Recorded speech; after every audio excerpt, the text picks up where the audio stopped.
Good morning, Fort City Church. My name is Madison and I'm the communications director here on campus, and I'm here this morning to bring you our third 738 daily devotional. Now, I'm going to read from a bit from Psalms today because there is a verse there that just has always encouraged me and brought me hope and joy. And that's something that I want to share with you all this morning. So, in chapter 5 of Psalms, verse 11, it reads, "But let all who take refuge in you be glad, let them ever sing for joy. Spread your protection over them, that those who love your name may rejoice in you."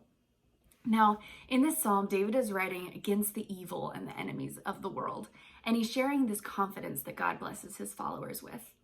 This is a prayer that we can all sing out each day, starting today, knowing and trusting that we get to talk with God freely whenever we want, that we have the opportunity to talk to him, and that we have joy that he allows us to experience in abundance. Now, all of us have probably heard the saying to choose joy. I heard it from Pastor Mark when he was my high school pastor and we went on our Canada trip. And ever since then, I've seen it and heard it from other pastors, seen it on bumper stickers and license plates. Today, I kind of want to twist it around though, and I want to look into what if we fight for joy? Because I truly believe that joy is so worth fighting for. I was in college when I first heard this sentiment, and it has forever changed the way that I'm able to view and accept hope and joy. The thing is that joy is here. It is attainable, it is close, and it's free. And it is available from the comfort of your own home next to your abundance of toilet paper. Whether you've known God for years and you have a really deep relationship, or you're still trying to figure out who he is and what he may mean to you, the same joy is available right now. And sometimes our thoughts and our worries, and especially in a time like this, all of these crazy factors and things on our to-do list might get in the way of these truths. So today I want you to think of fighting for joy as another thing on your to-do list. What if it's the first thing that we accomplish today? I know personally, if I can get into work and accomplish a big task right away, or if I'm home on the weekend and I'm just checking off things on my to-do list and the first one is just a major motivator, it sets up my whole day.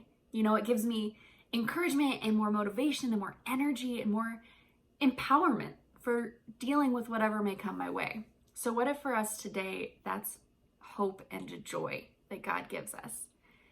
Now, in this passage, David also says that in praise for protection and for a refuge for all of God's people.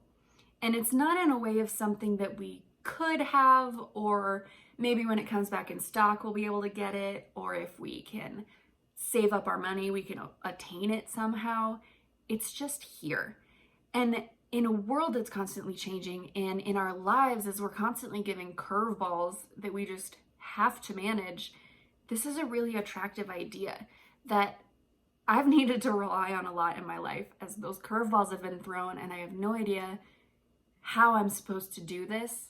The protection that God gives and the hope and joy that he gives freely have been my saving grace in those times. Now, this protection and these hopes, it doesn't mean that all of the bad stuff just goes away. It doesn't mean that our bills just spontaneously get paid and the kitchen that I'm looking at just spontaneously gets clean, or that loved ones in our lives just immediately are healed. But rather, it means that we have a ground to stand on that is steadfast and that is true. And it means that we have hope each day in a God that already offers protection, safety, and hope. Not a God who will offer it or offers it if, but a God who offers it, period. And God is offering us this hope and this protection free of charge. And it's our choice and it's our privilege to accept it and to live in that. I pray that your heart can move forward with this verse today and with this hope, knowing that the God who created every living thing in this world, okay, tally up a couple of them, it's a lot. The God who created every living thing has joy for you, has protection available for you, and loves you. Sometimes when I look in the mirror and I just say that back to myself, that Maddie, you are a child of God. Maddie, God has a plan for your life. Maddie, God has hope available in his truths gets me through, because I can't say that to myself. I don't hold enough power to say, Maddie, you got this. I try, but I will never surpass the strength that God instills in us and that God has readily available. So as we go into our day moving forward, I just want to encourage us all to rely on the things that help us fight for joy. For me, it's a song. So I'm going to listen to Joy of the Lord right now on blast in my living room, and I'm just going to go crazy worshiping and trusting what God has planned. And I hope that you guys are able to find a song and do the same. If you do find one, please feel free to share it in the comments of this video wherever you see, and let us know how we can better be encouraging you through this time apart. Port City, we miss you. We love you. I pray for you all that we are able to fight for joy today and that God just grants you peace in everything that you do. See you tomorrow.